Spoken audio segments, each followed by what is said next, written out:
Hey, what's up everyone? Welcome back. Today I'm making chicken 65.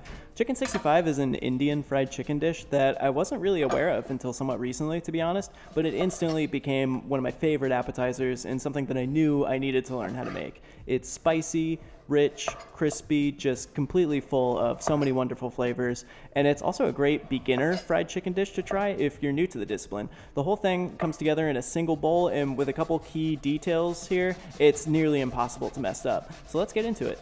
The first step is to get my marinade together. I'm grating a roughly 2-inch knob of ginger and then an equal quantity of garlic, which for me today will be 3 cloves. Since I want whole cloves to grate, I need to peel these without crushing them, and this is how I normally do it. I grab the clove with both hands between my thumb and index finger and give it a few twists, and there you go. This works really well for me, so if you've ever wrestled with this task, try it out. Alright, now it's time to address the chicken. I have 1.5 pounds of boneless, skinless chicken thighs today. You can do this with chicken breast, of course, but thighs are juicier and a lot more forgiving, so they're a bit easier to work with.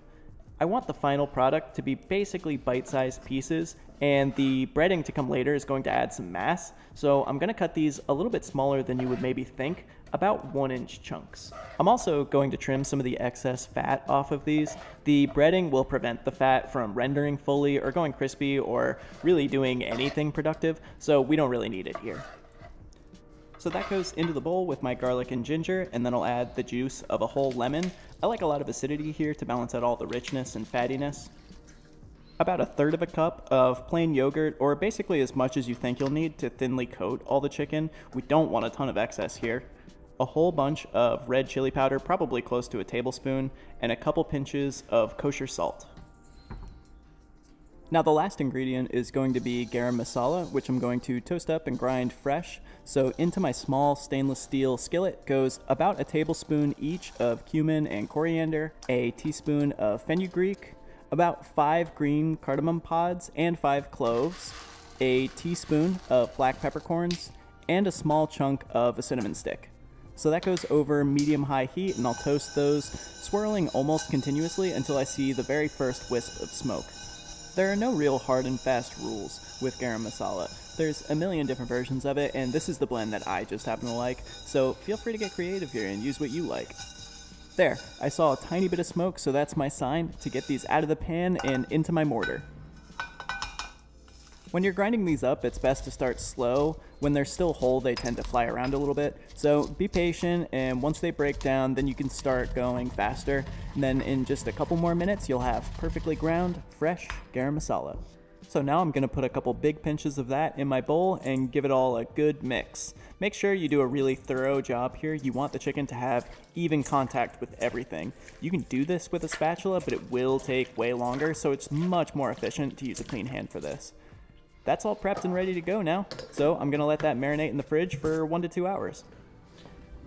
2 hours later, and I am ready to start frying my chicken. The first step of that is going to be to create the breading. So directly into my marination bowl, I'm going to add equal parts all-purpose flour and cornstarch. I'm going to start with about 3 tablespoons of each, mix it in, and then check the consistency of the batter. The exact amount you'll need kind of depends on how much lemon juice and yogurt you add and how juicy the chicken is. There are a lot of variables that make adding the starch more of a matter of feel than an exact measurement, so I'm going to start conservatively and then adding a little bit more at a time until it feels right. I'm looking for it to be thicker than a batter. I don't want the mixture to feel or move like a liquid, but I don't want it to be so tight that it clumps into chunks of wet dough that get all over my hand and not on the chicken. As an aside, I've also tried pulling the chicken out of the marinade and tossing it with the flour and cornstarch in a separate bowl, but I didn't like that as much. The result was less crispy, had less color, and adhered to the chicken less. This really seems to be the superior method in my experience. There, that looks good to me. In the end, it took me roughly 4 tablespoons each of flour and cornstarch to achieve this texture. I have a wok full of vegetable oil heating up over medium-high heat. I like frying in a wok because the shape of it makes it so that you have to use less oil to achieve the same depth, but of course, do this in whatever pot you have. Once it gets up to 350 Fahrenheit, I'll drop the heat just a hair so that my pieces don't brown too quickly, and then I'll start loading it up. I'm going to do this in batches so I don't overcrowd things and create sticking problems, so I'm doing about a third of the chicken at a time. Once that's in, I'm going to wash my hands, which will give the breading on the chicken the perfect amount of time to set up before I move it around. You want to give it a sec before you poke it around, because if you don't, it will still be sticky and make a mess, but if you wait too long, you risk the pieces fusing together or to the bottom of the pan. So around 30 seconds to a minute is ideal. Once I've verified that nothing is stuck together or to the pan, I'll let these go for about 6 minutes, stirring gently occasionally. The internal temp should get up to at least 175 Fahrenheit, but the margin of error is pretty wide here. 175 is just kind of the minimum to ensure that the collagen in the thighs will be broken down. This batch is done, so it's coming out, and this is really important. I'm going to get my oil back up to 350 before putting the next batch in. If the oil isn't hot enough, the coating will all fall off, and you will be left with sad, nude chicken. So make sure it's fully preheated again. Now that that's ready to go, batch number 2 goes in, and it's pretty much rinse and repeat from here. I'll finish the rest of this chicken and then show you the next steps. Alright, all my chicken is fried now, so it's time for the final step. We're going to make a bright red, spicy oil to toss this all in. So into a large skillet goes about 3 tablespoons of vegetable oil, along with 3 dried red chilies. I'm going to put that on medium-low heat because I don't really want to brown anything going into this pan. I just want to gently coax the flavor out of everything.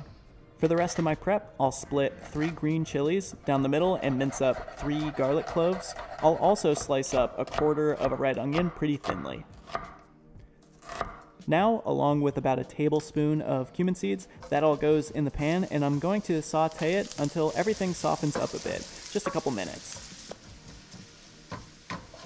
Then, in goes about a tablespoon of tomato paste and a teaspoon of paprika. These are both here primarily for color, which is another reason I do this on relatively low heat. If the heat was too high, they would both just turn black. So once those are evenly mixed in and it's stained the oil, I'm going to put all my chicken in, and the goal here is to just get the pieces as evenly coated as possible. So a couple minutes of tossing and stirring should do the trick, and the chicken will pick up all that vibrant red color. That looks good to me there, so time to dismount to a waiting bowl, and there you go. That chicken 65 is done and ready to enjoy. It's hard to overstate just how flavorful this dish is. It's super spicy and also acidic from all the yogurt and the lemon juice, but it's also really round and warm from all those spices in the Garam Masala. The flavor is really intense in just about every direction, and I love that about it. And I love that you only need 1 mixing bowl to put it together, since so many fried chicken recipes would have you using way more dishes for the dredging process. So I hope you give this one a try. If you do, let me know how it goes. Thanks.